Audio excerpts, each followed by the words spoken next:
Hello बच्चों, कैसे हैं आप लोग। मुझे उम्मीद है आप लोग की एग्ज़ाम की तैयारी बिल्कुल अच्छी चल रही होगी।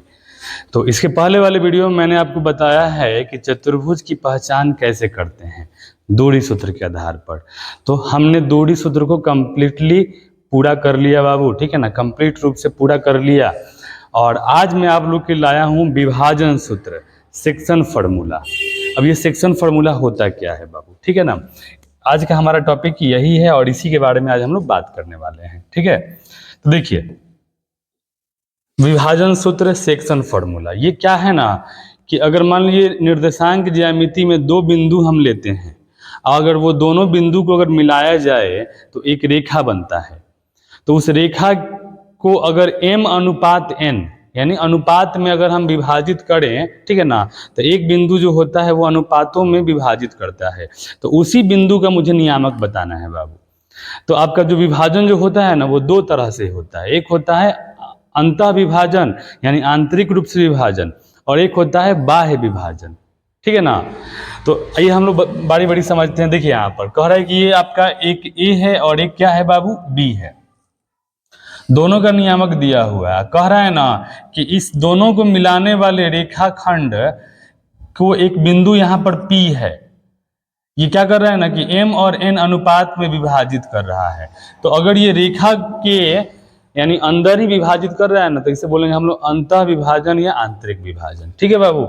तो अगर यहाँ से लेकर यहाँ तक का अनुपात m हो और यहाँ से लेकर यहाँ तक का अनुपात क्या हो, n हो, तो हमारा अंतः विभाजन Pxy बराबर हो जाएगा mx2 प्लस nx1 बटा m plus n, comma my2 plus ny1 बटा m प्लस n। ये हमारा अंतः विभाजन का फॉर्मूला है बाबू। कब? जब दो बिंदु हमें मालूम रहेगा और उसको m अनुपात n के अनुपात में अंतः विभाजित करेंगे तब। क्लियर है? चलिए, अब यहाँ पे आता है ना कि देखिए, अगर दो बिंदु A और B है, दोनों का नियामक दिया है बाबू, और कह रहा है कि बाह्य विभाजित करना है। बाह्य का मतलब क्या कि बाहर से बाहर एक बिंदु लेना है। इसी रेखा में बाहर या तो आप दाएं तरफ ले लो चाहे बाएं तरफ ले लो, उससे हमें कोई दिक्कत नहीं है, ठीक है। तो कह रहे कि इस रेखा के, ठीक है ना, इस रेखा के अक्ष में ही एक बिंदु होगा Pxy जो क्या करेगा ना कि इस पूरे रेखा को m और यहां से लेकर यहां तक n, ठीक है, यानी अगर इस अनुपात में अगर विभाजित करेगा, ठीक है ना, तो ये हमारा जो बाह्य विभाजन का जो बिंदु होगा Pxy, ये हमारा हो जाएगा mx2 माइनस nx1 बटा m minus n, comma my2 minus ny1 बटा m माइनस n। आप यहाँ देख सकते हैं दोनों फॉर्मूला एक ही है बाबू, बस केवल प्लस माइनस का अंतर है। अंतः विभाजन में सभी जगह प्लस है और बाह्य विभाजन में सभी जगह क्या है, माइनस है। बस केवल अंतर यही है दोनों फॉर्मूला में, ठीक है बाबू। चलिए, कभी कभी क्या करता है ना कि आपसे पूछ लेता है कि मध्य बिंदु का नियामक बताइए, ठीक है। तो मान लीजिए ये हमारा A हो गया, ये हमारा B हो गया, दोनों का नियामक मालूम है। तो मध्य बिंदु अगर मान लीजिए, अगर मध्य बिंदु होगा तो इसका अनुपात 1 होगा और इसका अनुपात भी क्या होगा बाबू, 1 होगा। क्लियर? तो जब मान लीजिए बराबर बराबर हिस्सों में अगर बांटेगा तो मध्य बिंदु का नियामक का फॉर्मूला होता है बाबू x1 प्लस x2 बटा 2, कॉमा y1 प्लस y2 बटा 2। तो ये तीन फॉर्मूले आपके एग्जाम के पॉइंट ऑफ व्यू से बहुत इंपॉर्टेंट है बाबू, ठीक है, और आपके बोर्ड एग्जाम में इससे क्वेश्चन देखने को मिलते हैं, ठीक है। तो इसे आप नोट कर लीजिए, अंतः विभाजन, बाह्य विभाजन और मध्य बिंदु का नियामक। तो चलिए, इसी टॉपिक पे मैंने कुछ क्वेश्चन लिया हुआ है। देखिए, पहला क्वेश्चन क्या कह रहा है, कह रहा है कि उस बिंदु के निर्देशांक ज्ञात कीजिए जो बिंदुओं 4 - 3 और 8 5 को जोड़ने वाले रेखाखंड को आंतरिक रूप से 3:1 के अनुपात में विभाजित करता है। यानी यहां पर कह रहा है ना कि आंतरिक रूप से विभाजित करता है बाबू। यानी आंतरिक रूप से विभाजन का मतलब ये हमारा हो जाएगा ना,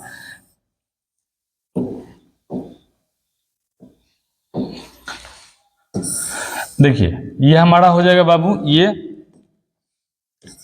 बिंदु हमारा हो जाएगा A। चलो इसको हम A बोल दे रहे हैं, 4 - 3, और ये बिंदु हमारा हो जाएगा बाबू B, इसका नाम हो जाएगा 8 5।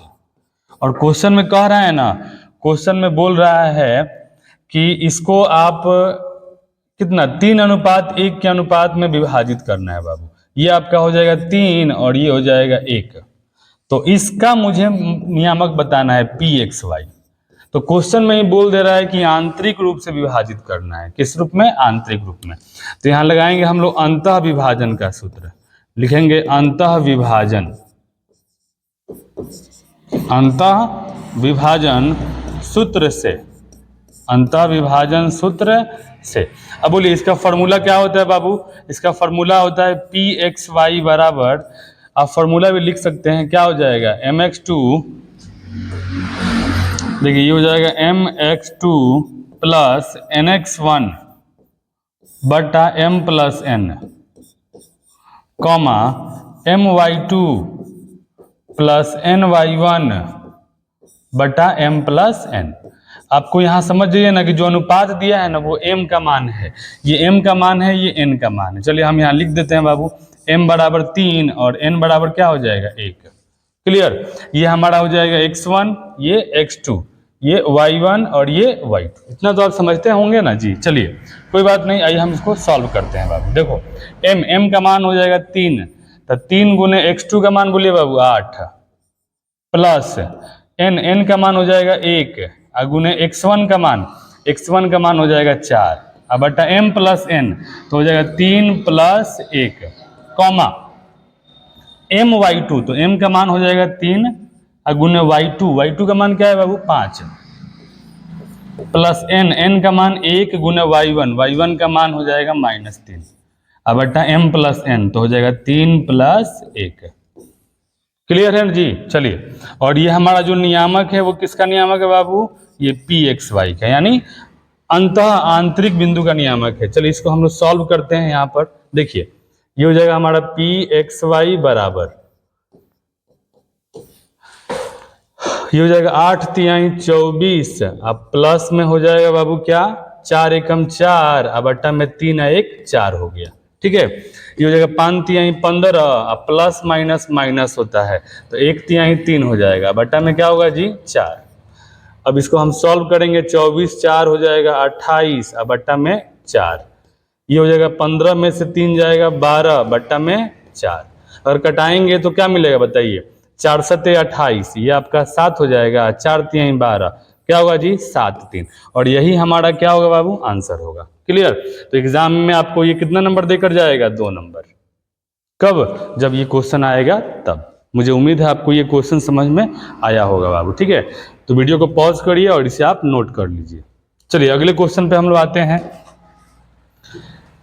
देखिए अगला क्वेश्चन क्या है? अगला क्वेश्चन कह रहा है कि उस बिंदु का निर्देशांक ज्ञात कीजिए जो बिंदुओं 4 - 3 और 8 5 को जोड़ने वाले रेखाखंड को बाह्य रूप से विभाजित करता है। किस रूप से?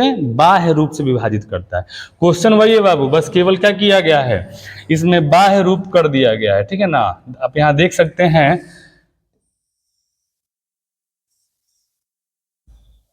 चलिए ये हमारा क्या हो जाएगा बताइए? ये हमारा पहला बिंदु हो जाएगा A 4 - 3, और दूसरा बिंदु बताइए बाबू, दूसरा बिंदु हमारा हो जाएगा B, क्या होगा जी 8 5, और इसे क्वेश्चन में कह रहा है ना कि बाह्य विभाजित करना है, बाह्य विभाजित। तो बाह्य विभाजित का मतलब समझ जाइए ना कि बाहर कहीं बिंदु होगा pxy, बाहर कहीं बिंदु क्या होगा pxy, और क्वेश्चन में बोल दिया कि 3:1 के अनुपात में, यानी पूरा ये 3 है, ये पूरा कितना है बाबू, यानी यहां से लेकर, ठीक है, ये आपका क्या है अनुपात 3 हो जाएगा, और यहां से लेकर यहां का अनुपात क्या होगा बाबू 1 होगा, यानी आपका n का मान हो जाएगा 1 और ये आपका m का मान हो जाएगा 3। क्लियर? तो इस यहाँ पे हम फॉर्मूला यूज करने वाले हैं बाह्य विभाजन का। कौन सा? बाह्य विभाजन। तो यहाँ लिखेंगे बाह्य विभाजन सूत्र से, बाह्य विभाजन सूत्र से। अब आप मुझे बता दो कि बाह्य विभाजन सूत्र होता क्या है। ठीक है ना, देखो क्या होता है ना, जो अंतः विभाजन का सूत्र होता है, ठीक है, वही फॉर्मूला होता है, बशर्ते किसमें माइनस में हो जाता है। mx2 - nx1 बटा m - n, comma my2 - ny1 बटा m - n। ठीक है ना, तो हमारा हो जाएगा pxy बराबर क्या होगा बाबू बताइए? फॉर्मूला हमारा हो जाएगा mx2 - nx1 बटा m - n, m - n। ठीक है, ये हो जाएगा my2 माइनस ny1 बटा m माइनस n। ठीक है, आंतरिक में सभी जगह प्लस और बाह्य में क्या होगा, सभी जगह माइनस। इसमें ज्यादा लोड लेने वाली बात नहीं है। ठीक है, अब मान पुट कर दो भाई। बोलो m का मान क्या है, 3, तो 3 गुने x2 का मान, x2 का मान हो जाएगा बाबू 8 माइनस n का मान 1 गुने x1 का मान 4, अब बटा हो जाएगा m minus n, 3 minus 1 comma. ठीक है, m का मान 3 गुने y2 का मान हो जाएगा 5 माइनस n का मान 1 गुने y1 का मान -3 बटा m माइनस 1। क्लियर है? अब इसको मुझे सॉल्व कर देना है बाबू। आइए क्या करते हैं हम लोग सॉल्व। बोलो क्या हो जाएगा जी हमारा, ये हो जाएगा pxy बराबर हो जाएगा 8 तिहाई 24 और 4 एकम 4 माइनस 4 और बट्टा 3 में से 1 गया 2 कॉमा 5 तिहाई 15 और 1 तिहाई 3, सॉरी माइनस माइनस प्लस ना होगा जी, -1 -3 माइनस माइनस प्लस, ये हो जाएगा 3 और बट्टा में 3 में से 1 गया 2, ये 24 में से 4 जाएगा हो जाएगा 20 और बट्टा में 2, ये 15 3 18 बट्टा में क्या होगा बाबू 2 हो जाएगा, ये 20 बटा 2 10 हो जाएगा, 18 बटा 2 क्या होगा 9 होगा। तो ये हमारा हो गया किसका, बाह्य विभाजन का। किसका, बाह्य विभाजन का। क्लियर है? मुझे उम्मीद है आपको ये क्वेश्चन समझ में आया होगा। ठीक है, तो वीडियो को पॉज करिए और इसे आप नोट कर लीजिए। ठीक है, चलिए अगले क्वेश्चन पे हम लोग आते हैं बाबू। हाँ, ये हमारा क्वेश्चन कह रहा है ना कि बिंदुओं 4 2 और -8 6 को मिलाने वाले रेखाखंड के मध्य बिंदु का नियामक बताएं। क्या बताएं जी, मध्य बिंदु का नियामक। तो जब भी आपसे बोलेगा ना कि मध्य बिंदु का नियामक बताना है तो इसमें ज्यादा लोड लेने वाली बात नहीं है। इस बिंदु का नाम है 4 2, चलो ए बोल देते हैं इसको, ठीक है ना। और ये बिंदु हमारा हो जाएगा बी, बताइए क्या है जी, -8 6 है, -8 6 है। और हमसे बोला है कि मध्य बिंदु का नियामक बताओ। चलो मध्य बिंदु का नियामक को मैंने pxy बोल दिया। क्या बोल दिया बाबू, pxy। तो यहाँ लिखेंगे, देखिए मध्य बिंदु का नियामक का फॉर्मूला क्या होता है, लिखेंगे मध्य बिंदु का नियामक, मध्य बिंदु का नियामक। तो मध्य बिंदु का नियामक का मतलब होता है ना कि दोनों को आधे आधे हिस्से में बांटा गया है। किसमें बांटा गया, ये आपका 1 अनुपात और ये भी आपका 1 अनुपात। क्लियर बाबू? तो उतना लोड मत लीजिए, डायरेक्ट फार्मूला लगा दीजिए, आंसर पा लीजिए। क्या है, मध्य बिंदु का नियामक x1 प्लस x2 बटा 2 कॉमा y1 प्लस y2 बटा 2। क्लियर है जी? तो फार्मूला हमें मालूम है x1 प्लस x2 बटा 2 कॉमा y1 प्लस y2 बटा 2। ठीक है, इसी का मान पुट कर दीजिए बाबू। बोलिए क्या है, x1 x1 का मान 4 और x2 का मान 8 है, तो 4 प्लस -8 बटा 2 कॉमा y1 प्लस y2 तो 2 प्लस 6 बटा 2। अब इसको सॉल्व कर देना है। बोलिए क्या हो जाएगा, प्लस माइनस माइनस, चलो 4 माइनस 8 बटा 2, ये हो जाएगा 8 बटा 2। क्लियर है जी? तो ये हो जाएगा -4 बटा 2 कॉमा ये 4, ये 2 दूनी 4 हो जाएगा ना। तो बताइए क्या आंसर आ गया, -2 4 आ गया। और ये हमारा हो गया फाइनली आंसर। और ये क्वेश्चन भी आपको एग्जाम में 2 नंबर देकर जाएगा। ये क्वेश्चन एग्जाम में बहुत बार पूछा हुआ है, आपके बोर्ड एग्जाम में ये क्वेश्चन बहुत बार पूछा हुआ है। ठीक है बाबू? तो मुझे उम्मीद है विभाजन सूत्र आपको समझ में आया होगा। ठीक है ना, इसको आप नोट डाउन कर लीजिएगा, थोड़ा याद कर लीजिएगा। ठीक है ना, ऐसे ऐसे क्वेश्चन आपके नोटबुक में दिए होंगे, उसको आप प्रैक्टिस करिएगा। ठीक है, मुझे उम्मीद है आपको विभाजन सूत्र समझ में आया होगा। Thank you.